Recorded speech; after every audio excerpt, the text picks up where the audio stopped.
Durante mucho tiempo soporté las burlas y las injusticias de Fortunato, pero cuando llegó al terreno del insulto, juré vengarme. Los que conocen la naturaleza paciente de mi alma supondrán, y estarán en lo cierto, que no formulé entonces ninguna amenaza. Esperaría mi oportunidad y, cuando el momento llegara, consumaría mi venganza. Era un asunto definitivamente resuelto, como también lo era que la misma fortaleza de esa resolución excluía el peligro de pagar por ella. Debía no solo castigar, sino hacerlo impunemente. Una injuria no se enmienda cuando el castigo alcanza al quien intenta lavarla. Tampoco enmienda cuando el vengador no es reconocido como tal por quien cometió la injuria. Pasó cierto tiempo sin que yo, ni por obra ni por palabra, le diera a Fortunato ningún motivo para dudar de mi buena voluntad. Según mi costumbre, seguía con una actitud cordial, sonriéndole siempre, y él no adivinaba que mi sonrisa se debía ahora al pensamiento de su inevitable inmolación. Aunque en general fuese hombre respetable y en algunos aspectos hasta temible, Fortunato tenía un punto flaco. Se jactaba de ser un gran conocedor de vinos. Pocos italianos poseen un verdadero virtuosismo en esta materia. Su entusiasmo es generalmente circunstancial y acomodático según las ocasiones. A veces un charlatanismo para impresionar ingleses y austríacos ricos. En materia de pinturas y piedras preciosas, Fortunato era tan charlatán y poco profundo como cualquiera, pero tratándose de vinos añejos, era sincero. Desde este punto de vista no difería mucho de él. Yo era un gran conocedor de las bodegas italianas y compraba cuando podía grandes cantidades de sus mejores vinos. Una noche, en medio de la máxima locura del carnaval, encontré a mi amigo. Me saludó con gran cordialidad porque había bebido mucho. Estaba disfrazado de bufón, llevaba un traje a rayas y su cabeza iba adornada con un sombrero cónico con cascabeles. Fiel a lo que tenía decidido, me alegré tanto de encontrarlo que creí que no acabaría nunca de estrecharle la mano. Le dije: «Mi querido Fortunato, lo encuentro a usted en la mejor ocasión. Qué excelente humor tiene hoy. Pasa que he recibido un barril de amontillado, o por lo menos, un barril de vino que me dan por tal, y tengo mis dudas». «¿Cómo?», dijo. «¿Amontillado? ¿Un barril? ¿Y en medio del carnaval? No me parece posible». «Tengo mis dudas», repliqué, «y he sido bastante torpe al pagar el importe total del amontillado sin consultarlo. No me fue posible encontrarlo, y temí perder mi oportunidad». «¿Amontillado?» «Sí, pero tengo mis dudas». «Amontillado. Y quiero salir de ellas». «Amontillado en carnaval. Me parece que usted está muy ocupado. Voy a buscar a Lucreci. Si alguien tiene sentido crítico sobre los vinos, es él. Y me dirá: Lucreci es incapaz de distinguir el amontillado del Jerez», respondió Fortunato. «Y sin embargo, hay ignorantes que sostienen que tienen tanto gusto y conocimiento como usted. Vamos». «¿A dónde?» «A su bodega. Quiero ver ese amontillado». «Amigo mío, no quiero abusar de su amabilidad. Veo que usted está ocupado. Lucreci, no tengo compromiso. Vamos andando». «Amigo mío, no sé, no es cuestión ya de la invitación, sino del catarro que lo afecta. Las bodegas son insoportablemente húmedas. Ya sabe que están cubiertas de salitre». «No importa. Vamos. El catarro no me hace nada». «Amontillado. Sospecho que lo han engañado a usted, lo que no me asombra demasiado. Y en cuanto a Lucreci, es incapaz de distinguir el Jerez del amontillado». Así hablando, Fortunato se apoderó de mi brazo. Me puse un antifaz de seda negro y, envolviéndome cuidadosamente una capa, me dejé llevar hasta mi palacio. No había criados en la casa, se habían escabullido para celebrar las fiestas. Les había dicho que no volvieran hasta la mañana y les di la orden explícita de no estorbar en la casa. Bien sabía que bastaba esta orden para que todos, desde el primero hasta el último, se marchasen tan pronto como yo hubiese dado la vuelta a la cabeza. Tomé 2 antorchas de sus anillas, le di una a Fortunato y lo llevé a través de una fila de habitaciones hasta el arco que conducía a las bodegas. Bajé delante de él por una tortuosa escalera, volviéndome y recomendándole que se alumbrara bien y tuviese mucho cuidado. Llegamos al fin a los últimos peldaños y nos hallamos juntos sobre el húmedo pavimento de las catacumbas de los Montresor. El andar de mi crédulo amigo y próxima víctima era vacilante, y los cascabeles de su sombrero sonaban a cada paso. «¿Dónde está el barril de amontillado?», dijo. «Está más lejos», contesté. «Pero observe usted ese blanco encaje que brilla en las paredes de la cueva». Se volvió hacia mí y me miró con 2 globos vidriosos que destilaban lágrimas de la borrachera. «¿El salitre?», preguntó al fin. «¿El salitre?», repliqué. «¿Cuánto tiempo hace que usted tiene esa tos?». En esto empezó a toser mi pobre víctima y le fue imposible responderme hasta pasado algunos minutos. «No es nada», dijo al fin. «Venga usted», dije con falsa firmeza. «Vámonos de aquí. Su salud es preciosa para mí. Usted es rico, respetado, admirado y amado. Es feliz como yo lo fui en otro tiempo. Usted es un hombre que dejaría un vacío importante si no estuviera. En cuanto a mí, no es lo mismo. Vámonos. Va a ponerse peor. Por otra parte, ahí está Lucreci y...» «Basta», dijo. «La tos no es nada.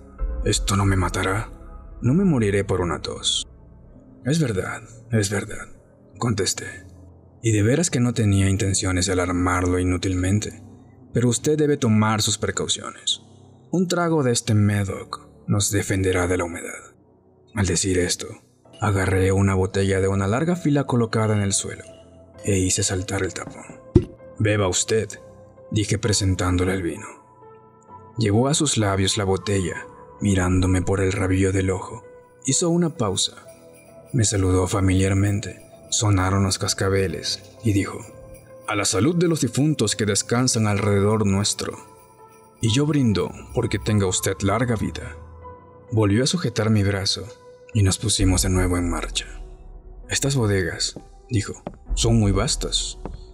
«Los Montresor», repliqué, «eran una grande y numerosa familia. He olvidado las armas de su casa.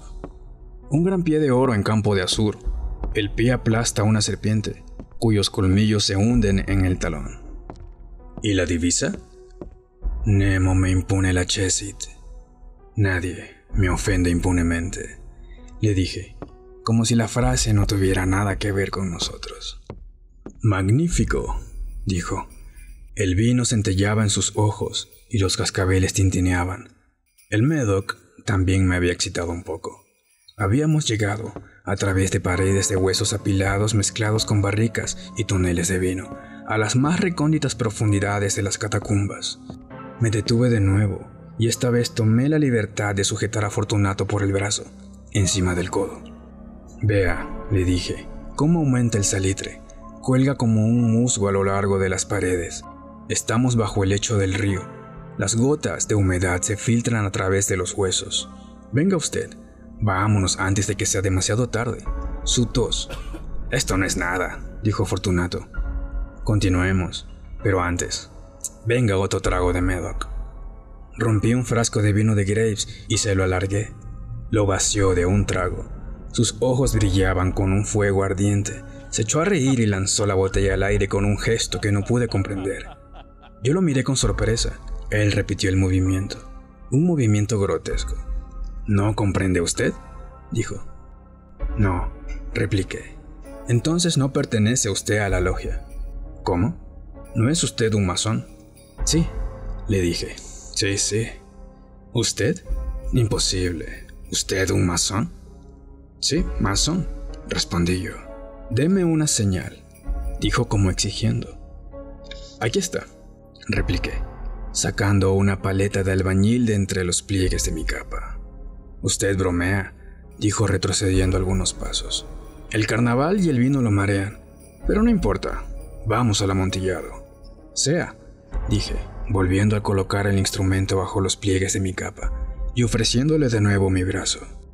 Se apoyó con él con fuerza y continuamos nuestro camino en búsqueda del amontillado. Pasamos bajo una fila de arcadas muy bajas, siempre descendiendo, y después de dar algunos pasos, llegamos a una cripta profunda donde la impureza del aire enrojecía la luz de nuestras antorchas. En el fondo de esa cripta se descubría otra más pequeña. Sus muros estaban revestidos de cuerpos humanos, apilados en las cuevas encima de nosotros. a semejanza de las catacumbas de París. 3 lados de esa segunda cripta estaban decorados de la misma manera. Del cuarto lado habían sido arrancados los huesos que yacían confusamente en el suelo, formando un montón de cierta altura. En la pared que había quedado al descubierto, percibíamos aún otro nicho, que tenía 4 pies de profundidad, 3 de largo y 6 o 7 de alto. No parecía haber sido construido para un uso especial, sino que formaba simplemente un intervalo entre 2 pilares enormes que sostenían la bóveda de las catacumbas, y se apoyaba contra uno de los muros de granito sólido que servían de límite del conjunto. Inútilmente intentó Fortunato escudriñar la profundidad del nicho, levantando la antorcha indecisa. La luz debilitada no permitía ver el fondo. «Adelante», dije. «Ahí está el amontillado». «En cuanto a Lucreci, es un ignorante presumido», interrumpió Fortunato, a quien parecía importarle más ser mejor que Lucreci que la suerte del amontillado. Tomó la delantera tambaleándose, mientras yo seguía sus huellas. Al llegar al fondo del nicho encontró su marcha interrumpida por la roca y se quedó estúpidamente pasmado. Un momento después, lo había yo encadenado al granito. En la piedra había 2 anillos de hierro, a 2 pies de distancia el uno del otro y ubicados en sentido horizontal. De uno colgaba una cadena corta y en el otro había un candado. Habiendo rodeado su cintura con la cadena, sujetarlo de esos anillos fue cuestión de algunos segundos. Fortunato estaba demasiado asombrado para resistirse. Saqué la llave y retrocedí algunos pasos fuera del nicho. «Pase usted la mano por encima del muro», dije. «No puede usted sino sentir el salitre. Verdaderamente está muy húmedo. Permítame usted que le suplique una vez más que se vaya». «¿No? ¿De verdad quiere quedarse? Entonces, realmente tengo necesidad de abandonarlo. Pero ante todo, prestaré a usted todas las pequeñas atenciones que están a mi alcance». «El amontillado», exclamó Fortunato, que aún no había vuelto de su asombro y no entendía lo que pasaba. «Es verdad», contesté, «el amontillado». Mientras pronunciaba estas palabras, removí la pila de huesos de la que ya he hablado. Los eché a un lado para descubrir gran cantidad de ladrillos sin mezcla. Con estos materiales y con ayuda de mi paleta, empecé rápidamente a tapar la entrada del nicho.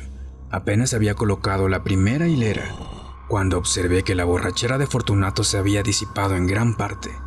El primer indicio que tuve de ello fue un grito sordo que salió del fondo del nicho.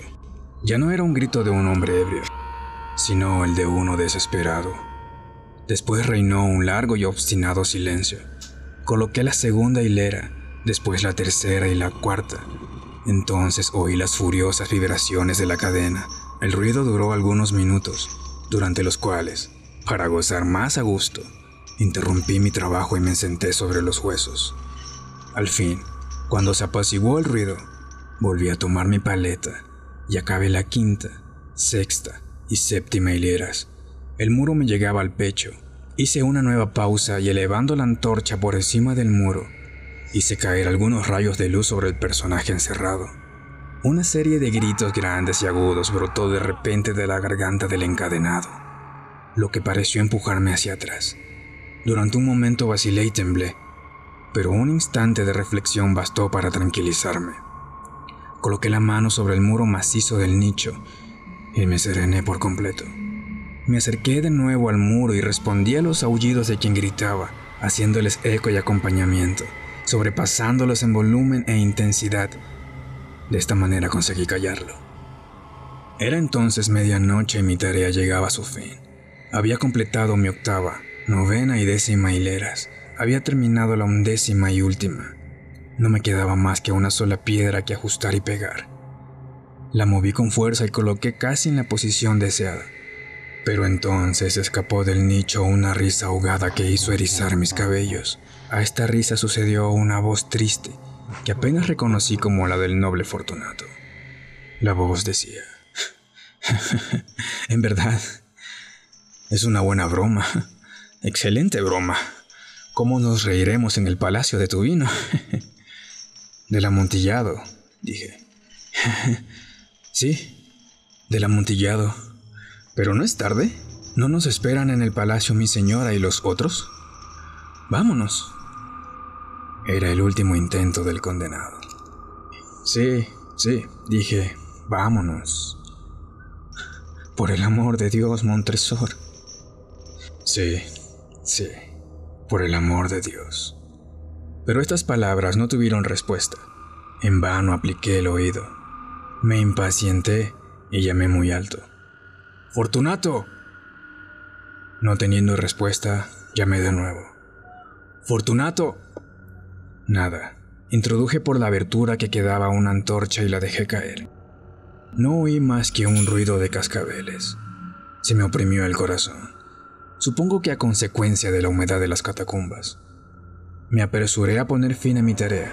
Ajusté la última piedra y la cubrí con mezcla. Contra el nuevo muro, reacomodé la antigua capa de huesos. Desde hace medio siglo, ningún mortal los ha removido. Requiescat in pace.